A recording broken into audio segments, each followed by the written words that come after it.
सुखमणि सुख अमृत प्रभ नाम भगत जना के मन विसराम।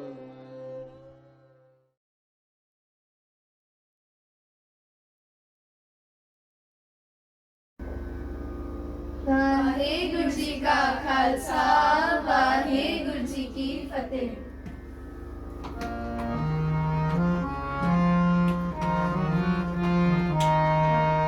सेवक को सिवा बन आई, सेवक को सिवा बन आई।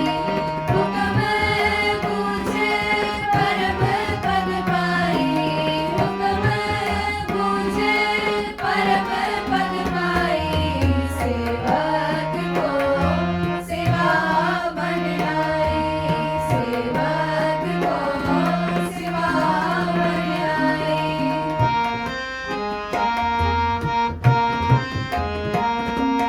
जन लागा हर एक नाए, जन लागा हर एक नाए।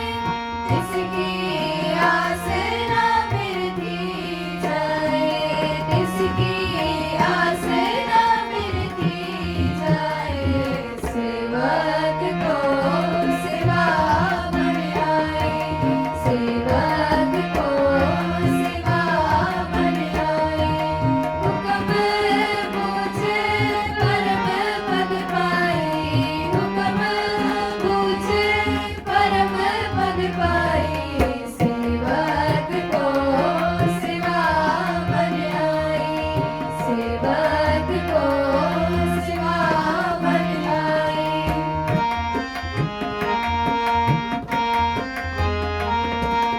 इसके ऊपर नहीं विचार, इसके ऊपर नहीं विचार। जाके माल बसिया निरंकार, जाके माल बसिया निरंकार। सेवक को सिवा बन आई, सेवक को सिवा बन आई। हुक्म बूझे परम पद पाई, हुक्म बूझे परम पद पाई। सेवक को सिवा बन आई, सेवक को सिवा बन आई।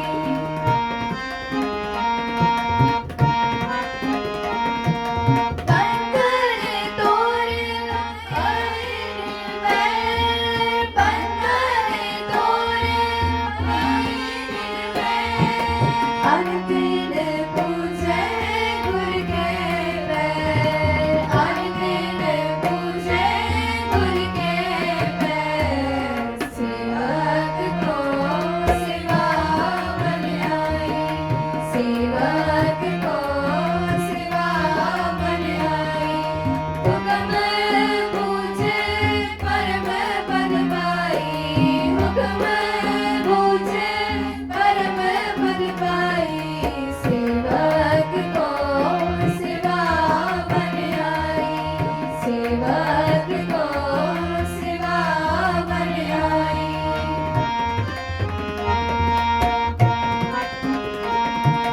लोक सुखिए और लोक सुहेले, लोक सुखिए और लोक सुहेले।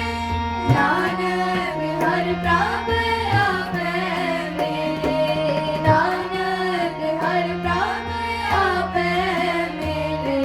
सेवक को सिवा बन आई, सेवक को सिवा बन आई।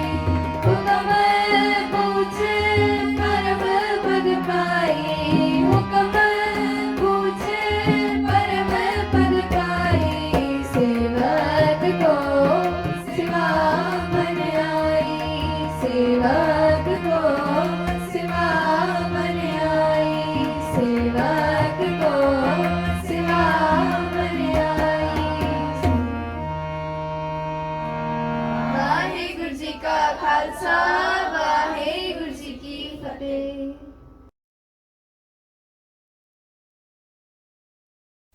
ਗੁਰੂ ਪਿਆਰੇ ਖਾਲਸਾ ਜੀਓ, ਵਾਹਿਗੁਰੂ ਜੀ ਕਾ ਖਾਲਸਾ, ਵਾਹਿਗੁਰੂ ਜੀ ਕੀ ਫਤਿਹ।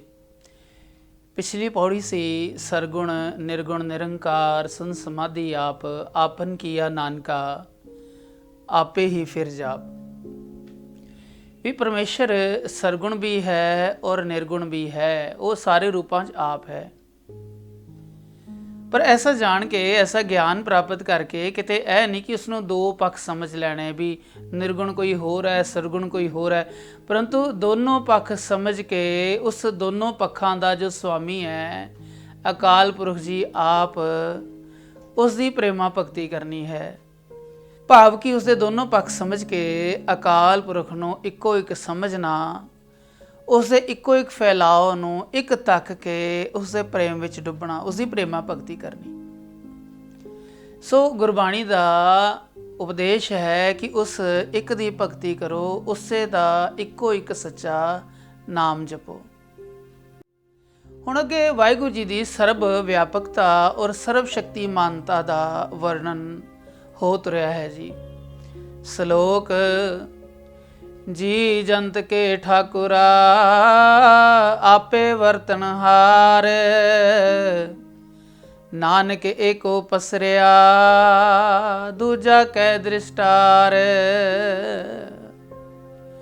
ਜੀ ਜੰਤ ਕੇ ਠਾਕੁਰਾ, ਹੈ ਠਾਕੁਰ ਜੀ, ਜੀ ਜਨਤਾ ਦੇ ਸੁਆਮੀ, ਜੀ ਜਨਤਾ ਦੇ ਮਾਲਕ ਜੀ, ਆਪੇ ਵਰਤਨਹਾਰ, ਆਪ ਜੀ ਸਰਗੁਣ ਹੋ ਕੇ ਵੀ ਵਰਤ ਰਹੇ ਹੋ ਔਰ ਨਿਰਗੁਣ ਹੋ ਕੇ ਵੀ ਆਪ ਹੀ ਦੋਹਾਂ ਰੂਪਾਂ ਵਿੱਚ ਆਪ ਇੱਕ ਹੋ ਕੇ ਵਰਤ ਰਹੇ ਹੋ। ਨਾਨਕ ਏਕੋ ਪਸਰਿਆ ਦੂਜਾ ਕਹਿ ਦਿਸਟਾਰ। ਜਦੋਂ ਆਪ ਹੀ ਨਿਰਗੁਣ ਰੂਪ ਹੋ ਕੇ ਪਸਰ ਰਿਹਾ ਹੈ, ਸਰਗੁਣ ਰੂਪ ਹੋ ਕੇ ਪਸਰ ਰਿਹਾ ਹੈ, ਜਦ ਤੁਸੀਂ ਆਪ ਹੀ ਸਾਰਾ ਕੁਝ ਹੋ ਤਾਂ ਫਿਰ ਮੈਨੂੰ ਦੂਜਾ ਕੋਈ ਨਜ਼ਰ ਨਹੀਂ ਆਉਂਦਾ। ਜੇ ਕੋਈ ਵੀ ਰੂਪ ਮੈਨੂੰ ਨਜ਼ਰ ਆਉਂਦਾ ਉਹ ਤੁਹਾਡਾ ਹੀ ਰੂਪ ਹੈ। ਇਸ ਕਰਕੇ ਨਾਨਕ ਏਕੋ ਪਸਰਿਆ ਦੂਜਾ ਕਹਿ ਦਿਸਟਾਰ, ਇਹ ਹੈ ਇਸ ਅਸ਼ਟਪਦੀ ਦਾ ਸਾਰ ਸ਼ਲੋਕ ਰੂਪ ਵਿੱਚ। ਸੋ ਅਸ਼ਟਪਦੀ ਆਰੰਭ ਹੁੰਦੀ ਹੈ, ਆਪ ਕਥੇ ਆਪ ਸੁਨਣੇ ਹਾਰ, ਆਪ ਹੈ ਏਕ ਆਪ ਵਿਸਤਾਰ। ਕਿਉਂਕਿ ਸਾਰੇ ਰੂਪਾਂ ਵਿੱਚ ਪ੍ਰਭੂ ਜੀ ਆਪ ਨੇ, ਇਸ ਕਰਕੇ ਇੱਕ ਪਾਸੇ ਉਹ ਕਹਿਣ ਵਾਲਾ ਹੋ ਕੇ, ਕਥਤਾ ਹੋ ਕੇ, ਵਿਆਖਿਆ ਕਰਨ ਵਾਲਾ ਹੋ ਕੇ ਆਪ ਕਥਨ ਕਰਦਾ ਹੈ। ਫਿਰ ਉਹਦੇ ਸਾਹਮਣੇ ਜੋ ਸੁਣਨ ਵਾਲਾ ਬੈਠਾ ਹੈ ਕੋਈ ਦੂਜਾ ਨਹੀਂ, ਸਗੋਂ ਉਹ ਆਪ ਹੈ ਜੋ ਇੱਕ ਪਾਸੇ ਕਥਨੀ ਕਰਦਾ ਹੈ ਔਰ ਦੂਜੇ ਪਾਸੇ ਉਸੇ ਕਥਨੀ ਨੂੰ ਸੁਣਨ ਵਾਲਾ ਆਪ ਹੀ ਦੂਜਾ ਰੂਪ ਹੋ ਕੇ ਬੈਠਾ ਹੈ। ਆਪ ਕਥੇ ਆਪ ਸੁਨਣੇ ਹਾਰ, ਆਪ ਹੈ ਏਕ ਆਪ ਵਿਸਤਾਰ। ਹੁਣ ਇੱਕ ਰੂਪ ਵੀ ਆਪ ਹੈ ਔਰ ਉਸ ਦਾ ਵਿਸਤਾਰਿਤ ਰੂਪ ਜੋ ਵੱਡਾ ਰੂਪ ਹੈ ਆਪ ਹੈ। ਇੱਕ ਰੂਪ ਵੀ ਆਪ ਹੈ ਔਰ ਭਿੰਨ ਭਿੰਨ ਰੂਪ ਵੀ ਉਹ ਆਪ ਹੀ ਹੈ। ਜਾਂ ਤਿਸ ਭਾਵੇ ਤਾਂ ਸਿਸ਼ਟ ਉਪਾਏ, ਆਪ ਇੱਕ ਹੈ, ਆਪ ਹੀ ਅਨੇਕ ਹੈ। ਜਾਂ ਤਿਸ ਭਾਵੇ, ਉਸ ਨੂੰ ਜਿਸ ਤਰ੍ਹਾਂ ਭਾਉਂਦਾ ਹੈ ਉਹ ਸ੍ਰਿਸ਼ਟੀ ਨੂੰ ਉਹ ਪਾ ਦਿੰਦਾ ਹੈ, ਸ੍ਰਿਸ਼ਟੀ ਨੂੰ ਪੈਦਾ ਕਰ ਦਿੰਦਾ ਹੈ।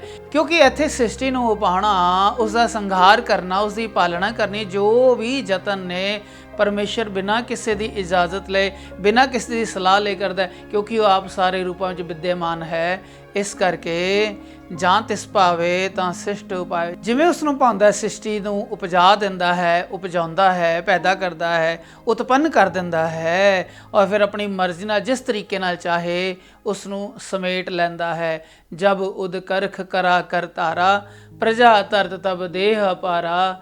ਜਬ ਆ ਕਰਖ ਕਰਤ ਹੋ ਕਬੂ, ਜਦੋਂ ਖਿੱਚ ਲੈਂਦਾ ਹੈ, ਤੁਮ ਮੈਂ ਮਿਲਤ ਦੇਹ ਤਰ ਸਭੂ। ਔਰ ਜਿਤਨੇ ਵੀ ਜੀ ਜੰਤ ਨੇ, ਜਿਤਨੇ ਵੀ ਰੂਪ ਪ੍ਰਕਾਰ ਰੰਗ ਭੇਦ ਨੇ, ਉਹ ਸਾਰੇ ਫਿਰ ਉਸ ਇੱਕ ਰੰਗ ਵਿੱਚ ਅਭੇਦ ਹੋ ਜਾਂਦੇ ਨੇ, ਲੀਨ ਹੋ ਜਾਂਦੇ ਨੇ। ਆਪਣੇ ਭਾਣੇ ਲਏ ਸਮਾਏ, ਆਪਣੇ ਭਾਣੇ ਆਪਣੀ ਮਰਜ਼ੀ ਅੰਦਰ ਫਿਰ ਸਮਾ ਲੈਂਦਾ ਹੈ। ਤੁਮ ਤੇ ਭਿੰਨ ਨਹੀਂ ਕਿਛ ਹੋਏ, ਆਪਨ ਸੂਤ ਸਭ ਜਗਤ ਪਰੋਏ। हे ਪ੍ਰਭੂ ਜੀ, ਤੁਹਾਡੀ ਮਰਜ਼ੀ ਤੋਂ ਬਿਨਾਂ, ਤੁਮ ਤੇ ਭਿੰਨ, ਤੁਹਾਡੇ ਤੋਂ ਵੱਖਰਾ ਕੋਈ ਨਹੀਂ। ਕਿਉਂਕਿ ਜੇ ਤੁਸੀਂ ਸਰਗੁਣ ਵੀ ਹੋ, ਨਿਰਗੁਣ ਵੀ ਹੋ, ਪਸ਼ੂ ਵੀ ਆਪ ਹੋ, ਪੰਖੀ ਵੀ ਆਪ ਹੋ, ਸਾਰੇ ਤੱਤਾਂ ਰੂਪਾਂ ਵਿੱਚ ਆਪ ਹੋ, ਸਾਰੇ ਰੂਪਾਂ ਵਿੱਚ ਆਪ ਹੋ। ਇਸ ਤੋਂ ਭਾਵ ਹੈ ਤੁਮ ਤੇ ਪਿੰਨ ਨਹੀਂ ਕਿਛ ਹੋਏ। ਤੁਹਾਡੇ ਤੋਂ ਪਿੰਨ, ਤੁਹਾਡੇ ਤੋਂ ਵੱਖਰਾ, ਤੁਹਾਡੇ ਤੋਂ ਅਡਰੀ ਜੋ ਹਸਤੀ ਹੈ ਉਹ ਕਿਸੇ ਦੀ ਨਹੀਂ, ਯਾਨੀ ਤੁਸੀਂ ਆਪ ਹੋ। ਜਿਸ ਤਰ੍ਹਾਂ ਕਿਤਨੇ ਸਾਰੇ ਮੋਤੀ ਨੇ, ਕਿਤਨੇ ਸਾਰੇ ਫੁੱਲ ਨੇ, ਇੱਕ ਜੋ ਸੂਤਰ ਹੈ ਉਸ ਸਾਰੇ ਮੋਤੀਆਂ ਨੂੰ ਇੱਕ ਮਾਲਾ ਵਿੱਚ ਪਰੋ ਕੇ ਰੱਖਦਾ ਹੈ। ਇੱਕ ਜੋ ਧਾਗਾ ਹੈ, ਇੱਕ ਜੋ ਸੂਤਰ ਹੈ, ਉਹ ਸਾਰੇ ਫੁੱਲਾਂ ਨੂੰ ਆਪਣੇ ਵਿੱਚ ਸਮਾ ਕੇ ਰੱਖਦਾ ਹੈ। ਇਸ ਤਰ੍ਹਾਂ ਪ੍ਰਭੂ ਜੀ ਆਪ ਦਾ ਨੇਮ ਹੈ, ਆਪ ਦਾ ਹੁਕਮ ਹੈ, ਆਪ ਦਾ ਸਾਰਾ ਸੂਤਰ ਵਰਤ ਰਿਹਾ ਹੈ, ਜੋ ਕਿ ਸਾਰੀ ਸ੍ਰਿਸ਼ਟੀ ਨੂੰ ਇੱਕ ਰੂਪ ਹੋ ਕੇ ਪਰੋ ਰਿਹਾ ਹੈ ਔਰ ਚਲਾ ਰਿਹਾ ਹੈ। ਜਾਂ ਕੋ ਪ੍ਰਭ ਜੀਓ ਆਪ ਬੁਝਾਏ,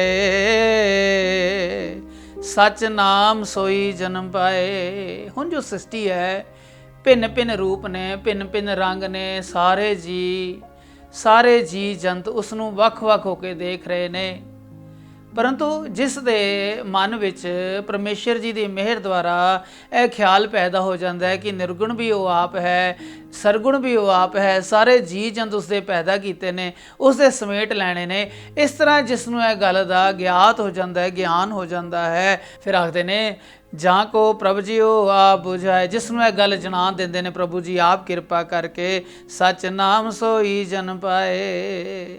ਸੋਹੇ ਨਾਨਕ ਜਿਸ ਨੂੰ ਪ੍ਰਭੂ ਜੀ ਆਪ ਸਮਝਾ ਦਿੰਦੇ ਨੇ, ਉਹ ਪੁਰਖ ਸੱਚਾ ਨਾਮ, ਪਰਮੇਸ਼ਰ ਦਾ ਨਾਮ ਪ੍ਰਾਪਤ ਕਰ ਲੈਂਦਾ ਹੈ।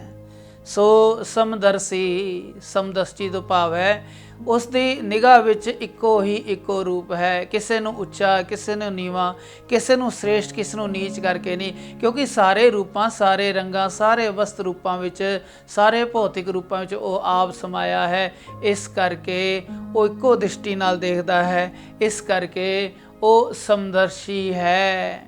ਸੋ ਸਮਦਰਸੀ ਤਤ ਕਾ ਬਿਤਾ, ਨਾਨਕ ਸਗਲ ਸ੍ਰਿਸ਼ਟ ਕਾ ਜੇਤਾ। ਐਸਾ ਪੁਰਖ ਜੋ ਪਰਮੇਸ਼ਰ ਜੀ ਦੀ, ਸਤਿਗੁਰੂ ਜੀ ਦੀ ਕਿਰਪਾ ਨਾਲ ਉਸ ਅਕਾਲ ਪੁਰਖ ਜੀ ਨੂੰ ਇੱਕ ਜਾਣ ਲੈਂਦਾ ਹੈ, ਸਾਰੇ ਰੂਪਾਂ ਵਿੱਚ ਉਸ ਨੂੰ ਵਿਦਿਆਮਾਨ ਜਾਣ ਲੈਂਦਾ ਹੈ, ਫਿਰ ਉਹ ਸਾਰੀ ਸ੍ਰਿਸ਼ਟੀ ਨੂੰ ਜਿੱਤਣੇ ਵਾਲਾ ਹੋ ਜਾਂਦਾ ਹੈ, ਸਭ ਨੂੰ ਇੱਕ ਨਜ਼ਰ ਦੇਖਣ ਵਾਲਾ ਤਤ ਬਿਤਾ ਹੋ ਜਾਂਦਾ ਹੈ। ਦੂਸਰਾ ਪਦਾ ਹੈ ਜੀ ਜੰਤਰ ਸਭ ਤਾਂ ਕੈ ਹਾਥ, ਦੀਨ ਦਇਆਲ ਅਨਾਥ ਕੋ ਨਾਥ।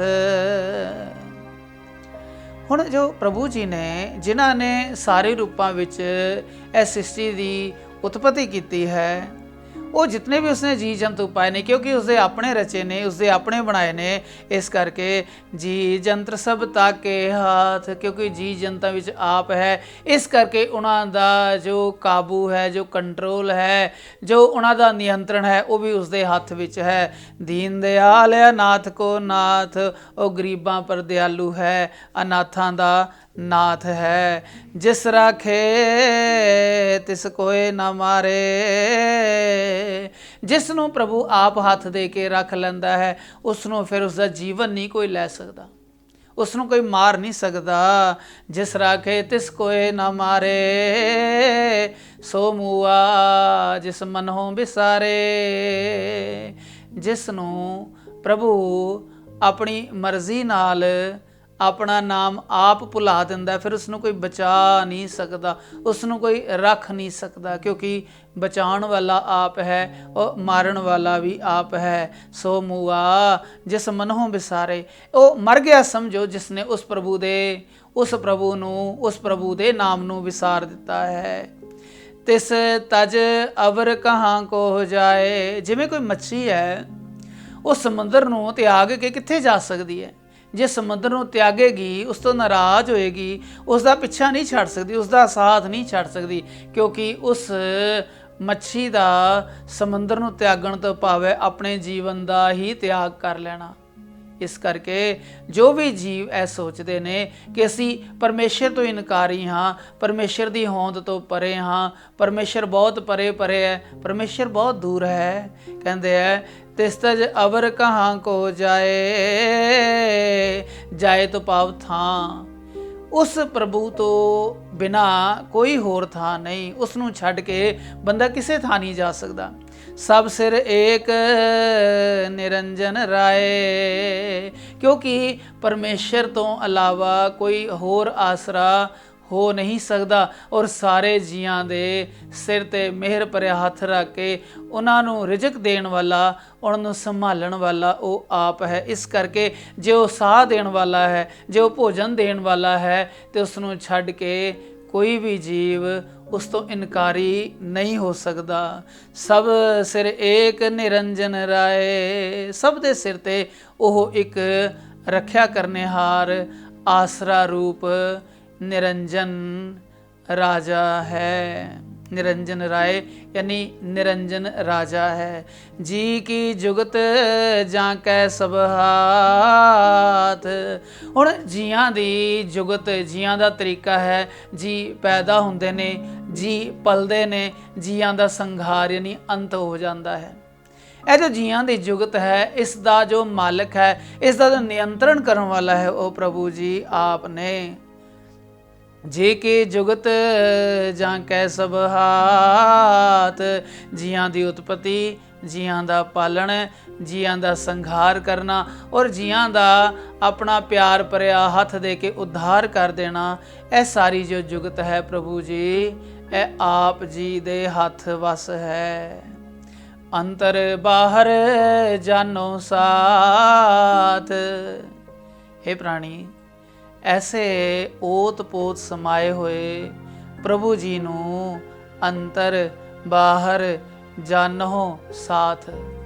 ਅੰਦਰ ਔਰ ਬਾਹਰ, ਸਰੀਰ ਦੇ ਅੰਦਰ ਉਹ ਸਾਰੀ ਸ੍ਰਿਸ਼ਟੀ ਯਾਨੀ ਬਾਹਰ ਵਾਲੇ ਪਾਸੇ ਉਸ ਨੂੰ ਹੀ ਜਾਣੋ। ਜਾਨੋ ਸਾਥ, ਉਸ ਨੂੰ ਅੰਗ ਸੰਗ ਜਾਣੋ।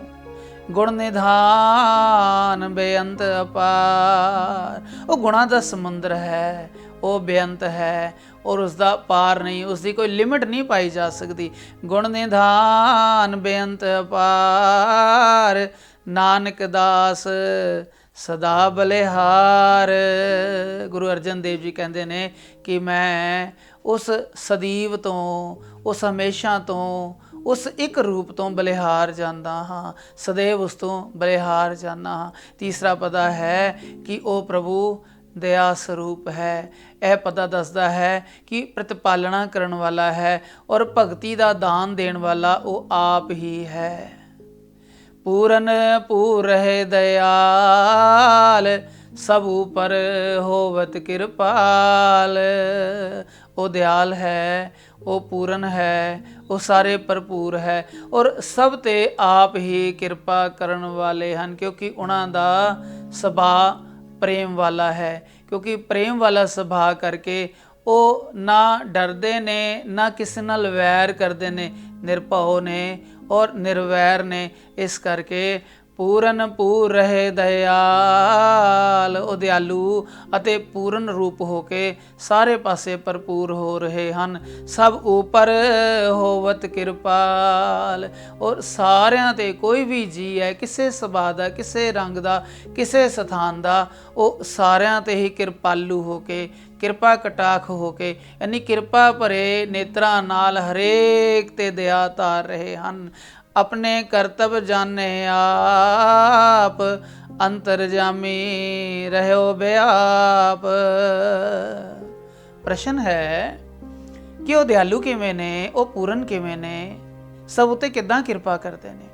ਉੱਤਰ ਹੈ ਕਿ ਪ੍ਰਭੂ ਆਪਣੇ ਸਾਰੇ ਕਰਤੱਵਾਂ ਨੂੰ ਆਪ ਜਾਣਦਾ ਹੈ। ਉਹ ਸ੍ਰਿਸ਼ਟੀ ਨੂੰ ਉਤਪੰਨ ਕਰਨ ਵਾਲਾ ਹੈ, ਸ੍ਰਿਸ਼ਟੀ ਦਾ ਸਾਰ ਸੰਭਾਲ ਕਰਨ ਵਾਲਾ ਹੈ, ਪਾਲਣ ਵਾਲਾ ਹੈ, ਉਸ ਦਾ ਸੰਘਾਰ ਅੰਤ ਕਰਨ ਵਾਲਾ ਹੈ, ਜੀਆਂ ਦੇ ਅੰਤਰ ਦੀ ਜਾਣਦਾ ਹੈ, ਜੀਆਂ ਦੇ ਸੁਭਾਅ ਨੂੰ ਜਾਣਦਾ ਹੈ, ਜੀਆਂ ਦਾ ਆਦ ਔਰ ਅੰਤ ਜਾਣਦਾ ਹੈ। ਇਸ ਕਰਕੇ ਉਹ ਅੰਤਰਜਾਮੀ ਹੈ, ਇਸ ਕਰਕੇ ਉਹ ਭਰਪੂਰ ਹੈ। ਆਪਣੇ ਕਰਤੱਵ ਜਾਣੇ ਆਪ, ਆਪਣੇ ਕਰਤੱਵਾਂ ਨੂੰ ਆਪ ਜਾਣਦੇ ਨੇ ਔਰ ਅੰਤਰਜਾਮੀ ਰਹਿਓ ਬਿਆਪ, ਉਹ ਸਭ ਦੇ ਘਟ ਘਟ ਦੀ ਅੰਦਰ ਦੀ ਜਾਣਨ ਵਾਲਾ ਹੈ ਔਰ ਸਭ ਵਿੱਚ ਵਿਆਪਤ ਹੈ। ਇਸ ਕਰਕੇ ਜਾਣਦਾ ਹੈ ਕਿਉਂਕਿ ਸਾਰੇ ਰੂਪਾਂ ਵਿੱਚ, ਭਾਵੇਂ ਉਹ ਜੜ ਨੇ, ਭਾਵੇਂ ਚੇਤਨ ਰੂਪ ਨੇ, ਲਿਵਿੰਗ ਨੇ, ਨਾਨ ਲਿਵਿੰਗ ਨੇ, ਉਹਨਾਂ ਸਾਰਿਆਂ ਵਿੱਚ ਆਪ ਸਮਾਇਆ ਹੈ। ਇਸ ਕਰਕੇ ਸਭ ਦੇ ਅੰਦਰ ਦੀ ਜਾਣਦਾ ਹੈ। ਪ੍ਰਤਿਪਾਲੇ ਜੀਅਨ ਬੋ ਭਾਂਤ, ਜੋ ਜੋ ਰਚਿਓ ਸੋ ਤਿਸਹਿ ਤਿਆਤ। ਉਹ ਜੀਵਨ ਨੂੰ ਅਨੇਕ ਤਰੀਕੇ ਨਾਲ ਪਾਲਦਾ ਹੈ, ਕਿਉਂਕਿ ਸੈਲ ਪੱਥਰ ਮੈਂ ਜੰਤੂ ਪਾਏ, ਤਾਂ ਕਾ ਰਿਜਕ ਆਗੇ ਕਰਤ ਰਿਹਾ। ਪੱਥਰਾਂ 'ਚ ਵੀ ਜੀਆਂ ਨੂੰ ਪੈਦਾ ਕਰਕੇ ਉਹਨਾਂ ਦਾ ਰਿਜਕ ਉਹਨਾਂ ਦੇ ਜਨਮ ਤੋਂ ਪਹਿਲੇ ਹੀ ਪਹੁੰਚਾ ਦਿੰਦਾ ਹੈ। ਗਹਿਰੇ ਸਮੁੰਦਰਾਂ ਵਿੱਚ, ਉੱਚੇ ਆਕਾਸ਼ਾਂ ਵਿੱਚ ਕਿਸੇ ਪ੍ਰਕਾਰ ਦਾ ਭੋਜਨ ਕਰਨ ਵਾਲੇ ਕਿਸੇ ਵੀ ਖਾਣੀਆਂ ਦੇ ਜੋ ਜੀਵ ਨੇ, ਉਹ ਸਾਰਿਆਂ ਦੀ ਪ੍ਰਤਪਾਲਣਾ ਬੜੇ ਭਾਂਤੀ ਭਾਂਤੀ ਕਰਦਾ ਹੈ, ਹਰੇਕ ਦਾ ਪੇਟ ਭਰਦਾ ਹੈ। ਜੋ ਜੋ ਰਚਿਓ ਸੋ ਤਿਸੈ ਧਿਆਤ। ਇਸ ਕਰਕੇ ਜੋ ਉਸਨੇ ਰਚਿਆ ਹੈ ਉਹ ਉਸ ਦਾ ਧਿਆਨ ਧਰਦਾ ਹੈ, ਉਸ ਨੂੰ ਯਾਦ ਕਰਦਾ ਹੈ। ਜਿਸ ਭਾਵੇ ਤਿਸ ਲੈ ਮਿਲਾਏ। ਔਰ ਪ੍ਰਭੂ ਜੀ ਜੇ ਚਾਹਣ, ਜਿਸ ਤੇ ਉਹਨਾਂ ਦੀ ਭਾਵਨਾ ਬਣ ਜਾਏ, ਜਿਸ ਤੇ ਪ੍ਰੇਮ ਆ ਜਾਵੇ, ਜਿਸ ਤੇ ਉਹ ਕਿਰਪਾ ਕਰ ਦੇਣ, ਉਸ ਨੂੰ ਫਿਰ ਸਾਰੀ ਯਾਤਰਾ ਤੋਂ ਛੁਡਾ ਕੇ ਆਪਣੇ ਨਾਲ ਮਿਲਾ ਲੈਂਦੇ ਨੇ। ਭਗਤ ਕਰਹਿ ਹਰ ਕੇ ਗੁਣ ਗਾਏ। ਫਿਰ ਉਹ ਜੀਵਾਂ ਦੇ ਸਾਰੇ ਸਮੁੰਦਰ ਵਿੱਚੋਂ ਕਿਸੇ ਇੱਕ ਨੂੰ, ਕਿਸੇ ਵਿਰਲੇ ਨੂੰ ਛਾਂਟ ਕੇ ਆਪਣੀ ਭਗਤੀ ਦੇ ਨਾਲ ਜੋੜ ਲੈਂਦੇ ਨੇ। ਫਿਰ ਐਸਾ ਮਨੁੱਖ ਭਗਤ ਕਰਹਿ ਹਰ ਕੇ ਗੁਣ ਗਾਏ। ਹਰੀ ਦੇ ਗੁਣ ਗਾ ਗਾ ਕੇ, ਹਰੀ ਦੇ ਗੁਣਾਂ ਦੇ ਵਿੱਚ ਉਹ ਭਿੱਜ ਭਿੱਜ ਕੇ ਉਸ ਦਾ ਗੁਣ ਗਾਉਂਦਾ ਹੈ, ਸਿਮਰਨ ਕਰਦਾ ਹੈ। ਮਨ ਅੰਤਰ ਵਿਸ਼ਵਾਸ ਕਰ ਮਾਨਿਆ। ਹੇ ਨਾਨਕ, ਐਸੇ ਭਗਤ ਨੇ ਜਿਹੜਾ ਉਸ ਨੂੰ ਹਰ ਰੂਪ ਵਿੱਚ ਵੇਖਦਾ ਹੈ। ਮਨ ਦੇ ਅੰਦਰ ਨਿਸ਼ਚਾ ਕਰਕੇ ਰੱਬ ਜੀ ਨੂੰ ਮੰਨ ਲਿਆ ਹੈ ਕਿ ਉਹ ਹੈ। ਇਸ ਨੂੰ ਗੁਰਸਿੱਖੀ ਵਿੱਚ ਹਜ਼ੂਰੀ ਦੀ ਪ੍ਰਤੀਤੀ ਆਖਦੇ ਨੇ, ਵੀ ਉਸ ਨੂੰ ਅੰਗ ਸੰਗ ਜਾਣਨਾ, ਉਸ ਨੂੰ ਹਮੇਸ਼ਾ ਆਪਣੇ ਨੇੜੇ ਜਾਪਣਾ, ਇਹ ਹੈ ਹਜ਼ੂਰੀ ਦੀ ਪ੍ਰਤੀਤੀ। ਮਨ ਅੰਤਰ ਵਿਸ਼ਵਾਸ ਕਰ ਮਾਨਿਆ। ਮਨ ਦੇ ਅੰਦਰ ਭਰੋਸਾ ਆ ਗਿਆ ਕਿ ਉਹ ਹੈ, ਉਹ ਮੇਰੇ ਅੰਗ ਸੰਗ ਹੈ, ਉਹ ਨੇੜੇ ਹੈ। ਕਰਨਹਾਰ ਨਾਨਕ ਇੱਕ ਜਾਣਿਆ। ਉਸ ਨੂੰ ਕਰਨਹਾਰ ਔਰ ਉਸ ਨੂੰ ਇੱਕ ਰੂਪ ਹੋ ਕੇ ਜਾਣ ਲਿਆ ਹੈ। ਉਹ ਨਿਰਗੁਣ ਹੈ, ਸਰਗੁਣ ਹੈ, ਪਰੰਤੂ ਦੋ ਰੂਪ ਨਹੀਂ, ਉਹ ਇੱਕੋ ਰੂਪ ਹੈ। ਇਸ ਕਰਕੇ ਐਸਾ ਉਸਨੇ ਜਾਣ ਲਿਆ ਹੈ। ਅਗਲਾ ਜੋ ਚੌਥਾ ਪਦਾ ਹੈ ਕਿ ਜਿਸ ਨੂੰ ਇਹ ਸਮਝ ਆ ਗਈ ਕਿ ਉਹ ਇੱਕ ਹੈ, ਸਾਰਿਆਂ ਦਾ ਕਰਤਾ ਹੈ, ਸਭ ਦਾ ਪਾਲਣਹਾਰ ਹੈ, ਫਿਰ ਉਸਦੇ ਸੇਵਾ ਨੂੰ ਉਹ ਹੁਕਮ ਮੰਨ ਕੇ ਲੱਗ ਜਾਂਦਾ ਹੈ। ਉਹ ਗੁਰੂ ਸੇਵਾ ਕਰਕੇ ਪਰਮੇਸ਼ਰ ਦੇ ਨਾਮ ਨੂੰ ਹਿਰਦੇ ਵਿੱਚ ਵਸਾ ਕੇ ਨਿਰੰਕਾਰ ਨੂੰ ਆਪਣੇ ਅੰਦਰ ਵਸਾ ਲੈਂਦਾ ਹੈ। ਜਨ ਲਾਗਾ ਹਰ ਏਕੈ ਨਾਏ। ਤਿਸ ਕੀ ਆਸ ਨਾ ਬਿਰਥੀ ਜਾਏ। ਜੋ ਜਨ ਹਰੀ ਦੇ ਇੱਕ ਰਸ ਭਰੇ ਹੋਏ ਨਾਮ ਨੂੰ ਲੱਗ ਜਾਂਦਾ ਹੈ, ਫਿਰ ਐਸੇ ਓਤ ਪੋਤ ਹੋਏ, ਐਸੇ ਮਿਲੇ, ਐਸੇ ਰਲੇ ਹੋਏ ਪਿਆਰੇ ਗੁਰਮੁਖ ਜਨ ਦੀ ਆਸ ਕਦੇ ਬਿਰਥੀ ਨਹੀਂ ਜਾਂਦੀ, ਕਿਉਂਕਿ ਪਰਮੇਸ਼ਰ ਨੂੰ ਅੰਗ ਸੰਗ ਜਾਣਦਾ ਹੈ, ਪਰਮੇਸ਼ਰ ਉਸਦੇ ਅੰਗ ਸੰਗ ਰਹਿੰਦਾ। ਇਸ ਕਰਕੇ ਉਸਦੀ ਕੋਈ ਆਸ ਬਿਰਥੀ ਨਹੀਂ ਜਾਂਦੀ। ਭਾਵ ਕਿ ਉਸਦੀਆਂ ਸਭ ਆਸਾਂ ਹੀ ਖਤਮ ਹੋ ਜਾਂਦੀਆਂ ਨੇ, ਉਸ ਨੂੰ ਸਿਰਫ ਇੱਕ ਆਸ ਰਹਿ ਜਾਂਦੀ ਹੈ। ਏਕ ਆਸ ਰਾਖੋ ਮਨ ਮਾਹੇ। ਪਰਮੇਸ਼ਰ ਦੇ ਦਰਸ਼ਨਾਂ ਦੀ, ਪਰਮੇਸ਼ਰ ਵਿੱਚ ਲੀਨ ਹੋਣ ਦੀ ਇੱਕ ਆਸ ਰਹਿ ਜਾਂਦੀ ਹੈ। ਉਹ ਉਸ ਦੀ ਆਸ ਪ੍ਰਭੂ ਆਪ ਪੂਰੀ ਕਰ ਦਿੰਦੇ ਨੇ। ਜਨ ਲਾਗਾ ਹਰ ਏਕੈ ਨਾਏ। ਤਿਸ ਕੀ ਆਸ ਨਾ ਬਿਰਥੀ ਜਾਏ। ਆਸ ਸਫਲਾ ਹੋ ਜਾਂਦੀ ਹੈ, ਬਿਰਥੀ ਨਹੀਂ ਜਾਂਦੀ। ਸੇਵਕ ਕੋ ਸੇਵਾ ਬਨਿਆਈ। ਇਸ ਕਰਕੇ ਐਸੇ ਸੇਵਕਾਂ ਨੂੰ ਤਾਂ ਸੇਵਾ ਹੀ ਬਣਦੀ ਹੈ, ਜੋ ਉਸਦੇ ਰੂਪ ਨੂੰ ਜਾਣ ਕੇ, ਉਸਦੇ ਪ੍ਰੇਮ ਨੂੰ ਜਾਣ ਕੇ ਉਸਦੇ ਅੰਦਰ ਅਭੇਦ ਹੋ ਗਏ ਹਨ। ਸੇਵਕ ਕਉ ਸੇਵਾ ਬਨਿਆਈ। ਐਸੇ ਸੇਵਕ ਨੂੰ ਫਿਰ ਸੇਵਾ ਕਰਨੀ ਹੀ ਬਣਦੀ ਹੈ। ਹੁਕਮ ਬੂਝ ਪਰਮ ਪਦ ਪਾਈ। ਹੁਕਮ ਨੂੰ ਸਮਝਣੇ ਕਰਕੇ ਉਸ ਨੂੰ ਪਰਮ ਪਦ ਦੀ ਪ੍ਰਾਪਤੀ ਹੋ ਜਾਂਦੀ ਹੈ। ਪਰਮ ਪਦ ਐਸਾ ਪਦ ਹੈ ਜਿਸ ਵਿੱਚ ਪ੍ਰਭੂ ਨਾਲ ਐਸੇ ਪਿਆਰੇ ਗੁਰਮੁਖ ਜੀਵ ਦੀ ਅਭੇਦਤਾ ਹੋ ਜਾਂਦੀ ਹੈ। ਇਸ ਤੇ ਊਪਰ ਨਹੀਂ ਵਿਚਾਰ, ਜਾ ਕੇ ਮਨ ਬਸਿਆ ਨਿਰੰਕਾਰ। ਹੁਣ ਜਿਨ੍ਹਾਂ ਦੇ ਐਸੇ ਗੁਰਮੁਖ ਪਿਆਰਿਆਂ ਦੇ ਮਨ ਵਿੱਚ ਨਿਰੰਕਾਰ ਦਾ ਵਾਸਾ ਹੋ ਜਾਂਦਾ ਹੈ, ਓਤ ਪੋਤ ਹੋ ਜਾਂਦੇ ਨੇ, ਉਸ ਦੇ ਅੰਦਰ ਅਭੇਦ ਲੀਨ ਔਰ ਇੱਕ ਰਸ ਹੋ ਜਾਂਦੇ ਨੇ। ਐਸੇ ਤੋਂ ਉੱਚਾ, ਐਸੀ ਅਵਸਥਾ ਤੋਂ ਉੱਚਾ ਹੋਰ ਕੋਈ ਵੀ ਵਿਚਾਰ ਨਹੀਂ, ਜਿਸ ਵਿੱਚ ਜਨ ਔਰ ਪ੍ਰਭੂ ਇੱਕ ਰੂਪ ਹੋ ਜਾਂਦੇ ਹਨ। ਬੰਧਨ ਤੋਰ ਪਏ ਨਿਰਵੈਰ, ਅੰਦਿਨ ਪੂਜੈ ਗੁਰ ਕੇ ਪੈਰ। ਐਸੇ ਮਨੁੱਖ ਮਾਇਆ ਦੇ ਬੰਧਨ ਤੋੜ ਕੇ ਵੈਰ ਤੋਂ ਰਹਿਤ ਹੋ ਜਾਂਦੇ ਨੇ, ਨਿਰਵੈਰ ਹੋ ਜਾਂਦੇ ਨੇ। ਅੰਦਿਨ ਪੂਜੈ ਗੁਰ ਕੇ ਪੈਰ। ਔਰ ਫਿਰ ਨਿਤ ਨਿਤ ਔਰ ਗੁਰੂ ਸ਼ਬਦ ਰਾਹੀਂ ਗੁਰੂ ਦੇ ਚਰਨ ਪੂਜਦੇ ਹਨ। ਫਿਰ ਉਹਨਾਂ ਨੂੰ ਇਹ ਗਿਆਤ ਹੋ ਜਾਂਦਾ ਹੈ ਹਰ ਵਸਤ ਸੁਖ ਦੁੱਖ ਵਿਛੋੜਾ ਪ੍ਰੇਮ ਸਭ ਉਸੇ ਦਾ ਰੰਗ ਹੈ, ਉਸੇ ਦੀ ਮਰਜ਼ੀ ਹੈ। ਐਸਾ ਹੁਕਮ ਬੁੱਝ ਕੇ ਜੋ ਬਾਣੀ ਪੜਨ ਦਾ ਸਵਾਦ ਹੀ ਹੋਰ ਹੈ, ਐਸਾ ਗਿਆਨ ਪ੍ਰਾਪਤ ਕਰਕੇ ਫਿਰ ਉਹ ਬਾਣੀ ਦਾ ਗਿਆਤਾ, ਬਾਣੀ ਦਾ ਪ੍ਰੇਮ ਕਰਨ ਵਾਲਾ ਉਸ ਵਿੱਚ ਅਭੇਦ ਹੋ ਜਾਂਦਾ ਹੈ। ਅਨਦਿਨ ਪੂਜੈ ਗੁਰ ਕੇ ਪੈਰ, ਨਿਤ ਗੁਰੂ ਦੇ ਚਰਨ ਪੂਜਦੇ ਹਨ। ਐ ਲੋਕ ਸੁਖੀਏ ਪਰਲੋਕ ਸੁਹੇਲੇ, ਐਸੇ ਨਾਮ ਦੇ ਪਿਆਰੇ ਗੁਰਮੁਖ ਸੱਜਣ ਇਸ ਲੋਕ ਵਿੱਚ ਵੀ ਸੁਖੀ ਹੁੰਦੇ ਨੇ ਔਰ ਫਿਰ ਪਰਲੋਕ ਵਿੱਚ ਵੀ ਉਹ ਸੁਖ ਭੋਗਦੇ ਨੇ, ਆਤਮਾ ਦਾ ਸੁਖ ਭੋਗਦੇ ਨੇ। ਨਾਨਕ ਹਰ ਪ੍ਰਭੂ ਆਪੇ ਮੇਲੇ, ਕਿਉਂਕਿ ਹਰੀ ਪ੍ਰਭੂ ਉਹਨਾਂ ਤੇ ਕਿਰਪਾ ਕਰਕੇ ਤਰੁੱਠ ਕੇ ਉਹਨਾਂ ਨੂੰ ਆਪ ਹੀ ਆਪਣੇ ਨਾਮ ਨਾਲ ਮੇਲ ਲੈਂਦਾ ਹੈ। ਐਸੇ ਗੁਰਮੁਖ ਸੱਜਣਾ ਦੀ, ਐਸੇ ਪਿਆਰਿਆਂ ਦੀ ਜੋ ਹਾਲਤ ਹੈ, ਧੰਨ ਗੁਰੂ ਅਰਜਨ ਸਾਹਿਬ ਇਸ ਚੌਥੇ ਪਦੇ ਵਿੱਚ ਬਿਆਨ ਕਰਦੇ ਨੇ। ਸੁਖ ਮਨੀ ਸੁਖੇ ਅੰਮ੍ਰਿਤ ਪ੍ਰਭ ਨਾਮ, ਭਗਤ ਜਨਾ